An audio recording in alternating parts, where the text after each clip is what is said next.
Bonjour tout le monde, bienvenue au Finance Perso selon Joe. Aujourd'hui, je vous parle d'un sujet qui est passionnant. Ça fait un certain temps déjà que je veux vous en parler. Je veux vous parler de la guerre. Oui, parce que je ne sais pas si vous le saviez, mais l'Amérique, l'Occident de façon plus générale, est en guerre contre la Chine. Pour l'instant, c'est une guerre économique.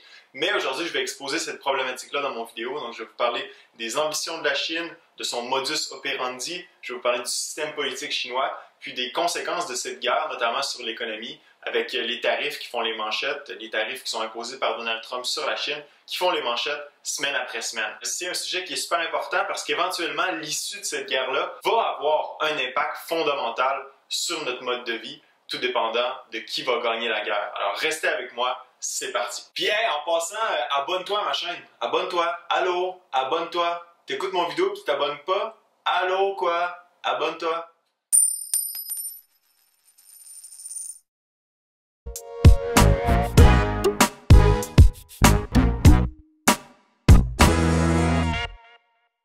Pour bien comprendre la dynamique qui oppose les Américains à la Chine, il faut être au fait des ambitions chinoises. En fait, la Chine a affirmé qu'elle veut devenir la première puissance mondiale, soit militaire et économique, d'ici 2049. Pourquoi 2049? Parce que c'est l'anniversaire, ou ça va être l'anniversaire, en 2049, du centième de la prise de pouvoir des communistes en Chine par Mao Tse-tung, qui eut lieu en 1949. L'aspiration de la Chine, c'est de reformer l'ordre mondial en fonction des intérêts chinois. Alors comment la Chine compte-t-elle ravir la première place aux Américains? Les Chinois ont développé un plan qui se déroule en deux temps. Le premier se concentre sur la Chine continentale et le deuxième sur la scène internationale. La première partie du plan chinois s'appelle Développer en Chine 2025. D'ici 2025, la Chine veut devenir un leader en production de haute technologie. Lorsque je parle de haute technologie, je parle d'intelligence artificielle, d'efficacité énergétique, de robotique, de technologie de l'information. La Chine veut augmenter le niveau de vie de ses citoyens, continuer à avoir une bonne croissance économique, mais plus que tout, prendre la première place en tant que producteur de haute technologie et la ravir aux Américains. Détenir la haute technologie, c'est détenir la puissance. Et ça, les Chinois l'ont compris. D'ailleurs, présentement, à la course à la 5G, qui est en fait la nouvelle version des réseaux Internet cellulaires, donc présentement on utilise la 4G LTE, la 5G devrait être 100 fois plus rapide, ce qui va permettre des développements technologiques inouïs. Et la Chine, présentement, est en première place, les États-Unis sont derrière, et ça chauffe. La deuxième partie du plan chinois se déroule sur la scène mondiale. Donc ce plan a été nommé la Nouvelle Route de Soie, ou en anglais la Belt and Road Initiative. C'est un projet de 4 à 8 trillions de dollars. Donc trillion, c'est 1000 milliards. Donc 4000 à 8000 milliards de dollars qui devrait être terminé d'ici 2049. Encore une fois, on nous ramène à cette date à laquelle la Chine vise à devenir la première puissance mondiale. Donc, qu'est-ce que ce développement de nouvelles routes de soie? C'est un développement d'infrastructures quasi mondiales. Vous allez voir, je vais vous montrer la carte à l'écran. Donc, on a une route maritime, donc le développement de ports. On a une route ferroviaire, donc le développement de chemins de fer de la Chine à l'Europe. La route maritime, encore une fois, c'est de la Chine à travers la mer de Chine, à travers le Sri Lanka, l'Inde, jusqu'en mer Méditerranée. Puis on a aussi des routes pavées conventionnelles, par exemple, qui traversent le Pakistan, l'Afghanistan et qui s'en vont vers le sud, le Moyen-Orient. L'objectif de la Chine, c'est quoi? C'est d'une part d'exporter ses exportations, parce que la Chine est un grand producteur de produits, comme vous le savez, pratiquement tout ce qu'on achète vient de la Chine, mais c'est aussi d'importer les ressources naturelles qui lui sont nécessaires, dont, par exemple, l'importance de l'Afrique dans ce projet-là, comme vous pouvez voir sur la carte que je vous ai présentée il y a quelques instants. Alors, à ce jour, il y a déjà plus de 60 pays en Asie, en Afrique, en Europe qui font partie de ce projet de la Nouvelle Route de Soie. Mais comment fonctionne la mécanique de développement d'infrastructures au sein de ce projet-là? En fait, vous allez voir, la Chine, ce que fait la Chine, d'abord, la Chine est en compétition avec les institutions internationales, les institutions financières internationales conventionnelles, parce que pour la Chine, c'est des institutions qui ont été créées par les Occidentaux pour les Occidentaux. Donc, ce qu'elle a fait la Chine, c'est que la Chine crée des institutions parallèles, comme par exemple la AIIB, The Asian Infrastructure Investment Bank, qui vise à faire des prêts aux pays pour construire des infrastructures sans demander de contrepartie. Normalement, lorsque la Banque mondiale fait un prêt à un pays, la Banque mondiale s'attend à ce que le pays fasse des efforts au niveau de la démocratie, au niveau des droits de l'homme, mais la Chine, pour elle, la Chine s'en balance complètement. Et il y a des pays, comme le Canada, qui se sont mis membres de cette banque-là d'investissement en infrastructure sans réfléchir au fait qu'en faisant ça, on jouait le jeu des Chinois en accordant peu d'importance aux droits de l'homme, au respect de la démocratie, etc. Alors la Chine fait des prêts, soit via l'AIIB ou de gré à gré avec les pays. Puis souvent, ce sont des pays qui sont à risque. Donc, je vais prendre un exemple. Par exemple, le Sri Lanka, qui est un petit pays qui n'est pas très riche. Donc, la Chine arrive, dit, écoute, moi, je suis prêt à développer un port au Sri Lanka. Donc, ce que je vais faire, je vais te faire un prêt. Puis, ben, avec ce prêt-là, tu vas me payer. Puis moi, je vais construire le port. Puis ensuite, tu vas payer des intérêts sur le prêt. Donc, la Chine arrive avec ses compagnies, ces travailleurs, la majorité des employés sont des Chinois sur ces projets-là. Et puis, la Chine construit le port. Mais la plupart des pays, c'est des pays qui sont à risque, des pays qui n'ont pas d'argent, qui ont de la difficulté souvent économique. Donc, ce qui va arriver, c'est que le pays ne sera pas capable de rembourser le prêt. Par exemple, ce qui est arrivé au Sri Lanka, c'est que le Sri Lanka n'était plus capable de rembourser le prêt. Là, la Chine s'est restée à la table de négociation. Elle dit, OK, elle dit, ben là, tu peux pas me payer. Donc, ce que je vais faire, c'est que je vais prendre possession du port. Donc, pendant 100 ans, le port va m'appartenir. Ça va être ma zone économique. Je vais pouvoir faire le développement que je veux et l'opérer à mon bon gré. Donc, ce que la Chine fait, finalement, d'une part, ben, elle vole la souveraineté de ces pays-là qui ont peu de moyens, mais aussi, elle exporte son influence sur la scène géopolitique en exportant un modèle qui va à l'encontre de celui des Occidentaux qui vise, lui, à donner plus de place à la démocratie, plus de place aux droits politiques, aux droits sociaux, etc. Puis évidemment, ce que ça fait, ça fait une montée en puissance de l'influence chinoise sur la scène internationale parce que, par exemple, en Grèce, à Athènes, le port de Pirée est propriété chinoise, donc il a été acheté par les Chinois. Puis c'est un peu le cheval de Troie dans l'Union européenne. Par exemple, étant donné que la Chine détient le port, donc lorsqu'on détient les infrastructures, ben, on contrôle le commerce. Puis quand on contrôle le commerce, on contrôle l'économie. Puis si on contrôle l'économie, ben, on contrôle la politique. Donc, ce qui fait que des pays européens vont voter contre des mesures, finalement, qui auraient un impact sur la Chine. La Chine, finalement, quand je dis exporte son influence, c'est ça. C'est que son influence économique a un poids sur les politiques internationales. En plus de procéder à une expansion de ses réseaux commerciaux, la Chine a fait une expansion de ses capacités militaires à l'international en ouvrant pour la première fois une base militaire à l'extérieur de la Chine continentale à Djibouti. Pourquoi ouvrir une base militaire en Afrique? Parce que pour la Chine, c'est primordial de conserver ses intérêts en Afrique. 30 à 50% du total des investissements qui sont faits en Afrique sont faits par la Chine. Donc, c'est la source primaire en ressources naturelles pour la Chine. Non seulement ça, mais en installant une base militaire à Djibouti, la Chine venait compétitionner les Américains directement sur leur territoire parce qu'en fait, les Américains détiennent aussi une base militaire à Djibouti, les Français et les Japonais aussi. Donc, c'était un peu un pied de nez aux Américains en ouvrant cette base militaire-là. Donc, il y a Djibouti, mais il y a aussi la mer de Chine du Sud, qui est en fait une zone où les frontières sont disputées, puis la Chine prétend que la totalité de la mer de Chine lui appartient.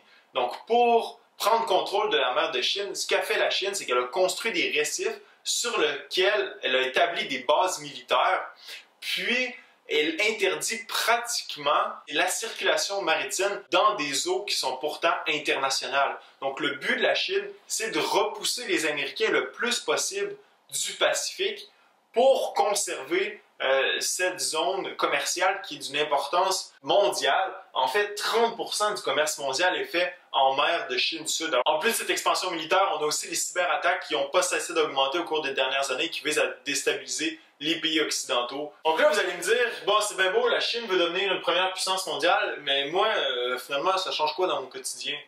Ben, ce qu'il ne faut pas oublier, puis là, c'est vraiment important, c'est que la Chine, qui veut devenir première puissance mondiale, n'est pas une démocratie. La Chine, c'est une dictature ayant à sa tête Xi Jinping, qui est le président chinois. Xi Jinping a finalement gravi les échelons un à un pour se hisser en haut du Parti communiste et devenir président de la Chine en 2012-2013.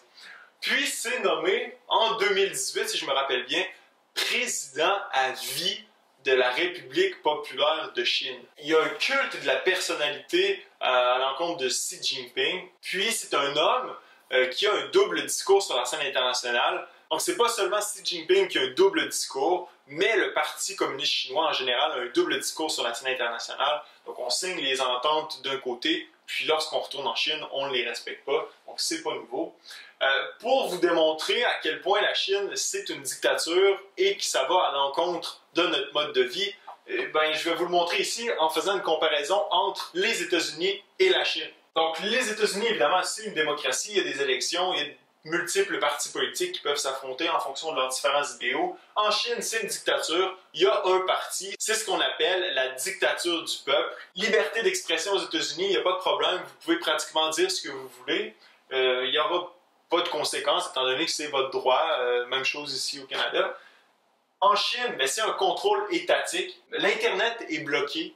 Donc, il n'y a pas de Facebook, il n'y a pas de Twitter, il n'y a pas de Google en Chine. C'est des logiciels qui s'y ressemblent beaucoup, mais qui sont contrôlés par le gouvernement chinois. Donc, tout est filtré. Et si vous critiquez le président chinois là-dessus, ou le Parti communiste, oubliez ça, on vient vous chercher chez vous, puis on vous met en prison ou dans un camp de travail dans le nord de la Chine. Liberté de presse aux États-Unis, en Chine, oubliez ça. Tous les journaux, tout ce qui est production de presse est contrôlé par le Parti communiste. Liberté d'association aux États-Unis. En Chine, il n'y a pas de liberté d'association. Si vous voulez vous créer un parti politique, impossible. Oubliez ça. L'Église catholique interdit. Aux États-Unis, la règle de droit, la justice est indépendante. En Chine, oubliez ça. Il n'y a aucune justice indépendante. Tout découle du Parti communiste chinois. Respect des règles internationales aux États-Unis, donc dans la plupart des cas, les traités internationaux sont respectés. En Chine, c'est un mépris total des institutions occidentales et des traités internationaux qui sont pas reconnus finalement. Même chose pour les droits de l'homme. Donc les droits de l'homme aux États-Unis, ça fait partie des fondements des États-Unis. En Chine, oubliez ça, il n'y a pas de droits de l'homme. Puis, on peut le voir à travers ce qui s'est passé au Tibet, par exemple, invasion du Tibet, acculturation du Tibet, colonisation du Tibet. Même chose avec les Ouïghours, qui est une minorité quand même de 10 millions de personnes en Chine de confession musulmane. Donc, on essaie de les écraser le plus possible, quitte à même à les faire disparaître. Hong Kong aussi, je ne sais pas si vous écoutez les nouvelles présentement, mais il y a un mouvement pro-démocratie qui a lieu à Hong Kong et qui est opprimé par la Chine, qui vise à annexer Hong Kong et soumettre la Chine, finalement, aux éléments dictatoriaux qui existent présentement en Chine. Parce que Hong Kong, qui a été longtemps une colonie britannique, qui est finalement de culture quasiment britannique, qui veut avoir la liberté d'expression, qui veut la démocratie, qui veut la liberté d'association, la règle de droit, tout ça, mais la Chine ne veut pas. D'ailleurs, dans le traité de rétrocession qui a eu lieu au cours des années 80, si je me rappelle bien, donc on garantissait à Hong Kong de conserver ses droits jusqu'en 2047, mais la Chine a tout fait pour empêcher Hong Kong de démarrer un mouvement pro-démocratie en Chine. Parce que si la règle de droit prend racine en Chine, que ce soit à Hong Kong ou en Chine continentale, ça annonce la fin du Parti communiste et de la Chine telle qu'on la connaît présentement. Alors là, la question que vous devez vous poser, c'est comment ça se fait qu'une dictature comme la Chine est sur le point de devenir la première puissance mondiale? Comment une dictature comme ça a pu assurer son développement économique alors que quand on regarde par exemple la Corée du Nord, Cuba ou le Venezuela, c'est des dictatures mais c'est pas des pays qui sont très prospères. Alors comment ça s'est passé? Quelles sont les origines finalement de cette prise de pouvoir économique-là de la Chine? Au cours des années 80-90, la Chine s'est ouverte au marché. Donc il y a eu des réformes après la mort de Mao qui ont été mises en place par Deng Xiaoping. Donc, lui, il a dit, il faut faire une place à l'économie de marché. Donc, la Chine s'est ouverte aux entreprises étrangères.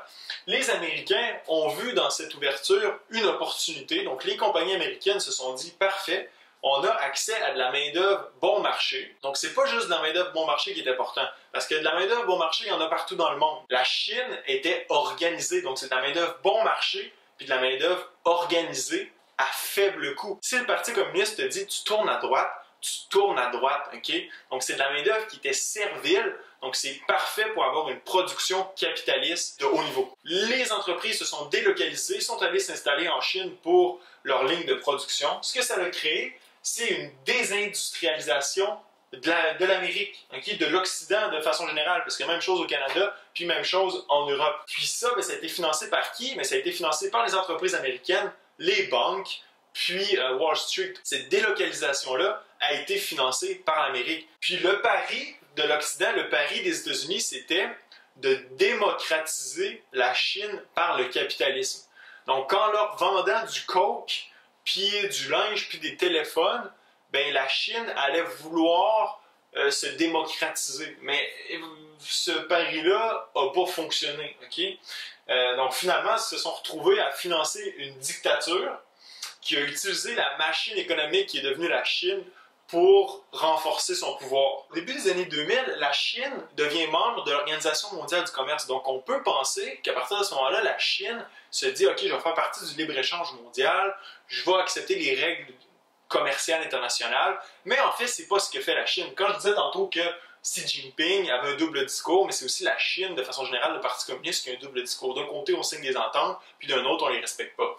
Alors, quel est le mécanisme d'usurpation technologique chinois? Ben, c'est que lorsqu'on veut faire affaire en Chine, les entreprises doivent se jumeler avec une entreprise chinoise. Donc, c'est 50-50. Par exemple, les Américains qui font des téléphones s'en vont en Chine, okay, avec leur technologie pour produire leurs téléphones. Donc, l'entreprise chinoise travaille avec les Américains, ils ont accès à toute la technologie américaine, puis pendant ce temps-là, le gouvernement chinois fait quoi? Il construit une autre usine, il crée une autre entreprise, puis il y a un transfert d'informations technologiques. Donc, les Chinois qui travaillent avec les Américains envoient l'information à l'autre entreprise. Okay? Puis cette entreprise-là, avec toute la technologie qu'elle a, finalement, devient plus productive que les Chinois qui travaillent avec les Américains. Donc, la production ralentit ici, puis ici, elle augmente parce que finalement, ils ont accès à la technologie. Non seulement ça, les Chinois subventionnent à gros dollars leurs entreprises, ce qui fait qu'il y a un débalancement économique. Fait que ça crée quoi, ça, ce transfert de technologie forcé-là? Un non-respect de la propriété intellectuelle, puis ça crée un libre marché qui est inéquitable. Parce que lorsqu'on va faire affaire dans un autre pays, on s'attend que le droit de la propriété intellectuelle soit respecté, ce qui n'est pas le cas en Chine. Les Américains, les entreprises américaines ont laissé faire ça pendant plusieurs années. Parce qu'il faut croire que pour les entreprises américaines, c'est plus rentable de laisser aller sa technologie puis de produire ses téléphones moins chers que de protéger sa technologie. Parce que les entreprises américaines le savaient qu'ils se faisaient voler leur technologie, ils le savent. Mais là, il y a un gars qui est arrivé au pouvoir qui s'appelle Donald Trump, qui lui a dit « c'est assez ». Tu sais, Donald Trump, oui, dans plusieurs domaines, il est très con, mais dans ce domaine-là, par rapport à la Chine, c'est le seul qui a eu les couilles de vraiment faire quelque chose. Donald Trump, il le voit, là, il sait que la Chine a ambition de devenir la première puissance mondiale. Lui, ce qu'il dit, c'est assez, les compagnies font rien, puis la communauté internationale non plus. Il faut que j'utilise mon pouvoir économique pour contrer la Chine, parce que sinon, je vais me faire déclasser. Alors, Donald Trump dit, je vais aller parler avec la Chine, je vais parler avec Xi Jinping. Alors, la Chine, ben, vous devez respecter les règles du commerce mondial, ok? Vous devez arrêter de voler la propriété intellectuelle américaine. Vous devez être transparent, donc on doit pouvoir vérifier ce que vous faites. Vous devez respecter les règles de commerce international. Puis, il faut qu'il y ait des changements structuraux pour que vous entriez dans le wagon du capitalisme mondial. La Chine n'est pas très enjouée à faire ça, parce que la Chine, ce qu'elle veut faire, c'est jouer selon ses propres règles pour pouvoir accéder au rang de puissance mondiale. Donald Trump, il dit, ben, ok, parfait, je vais utiliser mon pouvoir économique puis je vais attaquer leur économie en imposant des tarifs, parce que c'est la prérogative du président des États-Unis. 20% des exportations totales de la Chine s'en vont aux États-Unis. Okay? Puis, la balance commerciale, ce qu'on appelle, c'est les importations versus les exportations.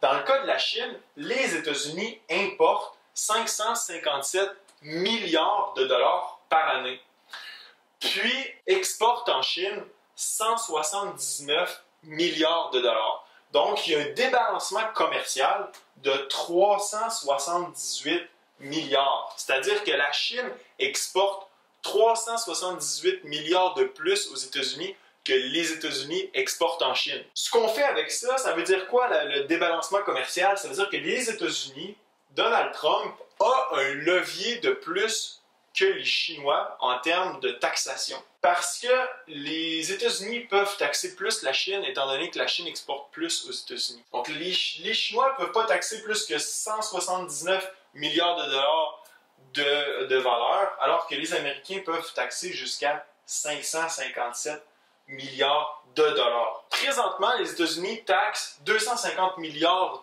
d'importations chinoise à un taux de 10 à 25 %, alors que la Chine, elle a pratiquement maximisé la valeur possible de taxation à 130 milliards, ce qui veut dire que la Chine est un peu à court de moyens, du moins en termes de taxation, dans cette guerre économique-là. Quelles sont les conséquences de ces tarifs? Bien évidemment, lorsqu'on met des tarifs sur un produit, ça augmente le prix des produits. C'est-à-dire que si je mets un tarif de 25 % sur les iPhones, bien l'entreprise qui produit l'iPhone, Apple, peut soit augmenter le prix de 25 % ou diminuer le prix de son iPhone de 25 %.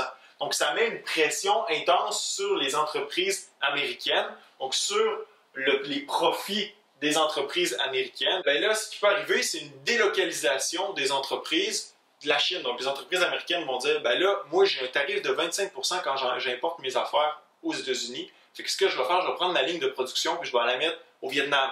Je vais la mettre en Thaïlande. Puis c'est l'objectif de Donald Trump, c'est de faire mal à la Chine. Parce que si ces entreprises-là se délocalisent, bien, ce que ça va faire, ça va créer du chômage en Chine. Okay? Puis la Chine a besoin de faire travailler son monde. Parce que si son monde ne travaille pas, c'est dangereux pour son pouvoir. Okay? Donc il faut occuper son monde. Donc, ça peut faire très mal à la Chine si, justement, les entreprises commencent à se délocaliser. Mais le danger que ça peut avoir, c'est le ralentissement de la consommation. Parce que si les entreprises restent en Chine, augmentent le prix des produits, mais c'est pas ça qu'ils font présentement parce que l'inflation est quand même assez stable, mais ça peut créer une récession. Les consommateurs vont dire, ben là, ça coûte bien trop cher, là, moi, j'achète plus ça. Là. Je vais trouver un produit substitut, puis je vais réduire ma consommation. Puis si la consommation réduit, ben on l'a vu là, dans mon vidéo, qu'est-ce qu'une récession? 60% du PIB découle de la consommation des ménages, alors ça pourrait créer une récession. Étant donné que le levier de la Chine est assez minimum, vu la faible importation des États-Unis, ben, qu'est-ce que pourrait faire la Chine? C'est d'évaluer sa monnaie. Alors si la Chine dévalue sa monnaie, ben, ça rend la production moins chère, puis ça favorise ses exportations. Par contre, ce que ça peut créer, c'est un débalancement des marchés monétaires, mais c'est aussi que la Chine a une dette extérieure d'1,7 trillion en dollars américains. Donc, si la Chine fait ça, ça fait augmenter sa dette, les paiements sur sa dette. Puis la Chine est un pays qui est très endetté. Donc, ça pourrait créer un débalancement dans l'économie chinoise. Et puis là, ben, on ne sait pas ce que ça pourrait nous mener. Okay? Peut-être une crise économique importante en Chine. Puis pourquoi Donald Trump fait ça? À mon avis, les Américains se doivent de conserver leur première place en termes de puissance mondiale parce que, à mon avis, je préfère avoir un pays qui est démocratique comme puissance mondiale qu'une dictature qui risque éventuellement, si elle prend le pouvoir, de miner mon mode de vie que j'ai présentement. Donc, on l'a vu, là, la démocratie, liberté d'expression, liberté de presse, c'est des choses qui me sont chères. J'imagine que c'est la même chose pour vous. Alors, j'espère que les États-Unis vont conserver leur première place mondiale. C'est une course qui risque d'être intéressante au cours des prochaines années. Puis j'ai bien hâte de voir aussi qu'est-ce qui va se passer avec tous ces tarifs-là, parce que ça me surprendrait bien gros qu'il y ait un accord États-Unis-Chine avant les élections de 2020. À mon avis, c'est pratiquement impossible. Puis j'ai hâte de voir s'il y a un changement de gouvernement aux États-Unis, si la prochaine administration va être aussi sévère avec la Chine. Ou se laisser endormir comme ils l'ont fait au cours des 10 dernières années. Donc c'est à suivre. J'espère que vous avez apprécié la vidéo. N'oubliez pas de vous abonner à ma chaîne, aimer la vidéo, pouce en l'air, etc. Puis ça fut un plaisir. Donc à la prochaine.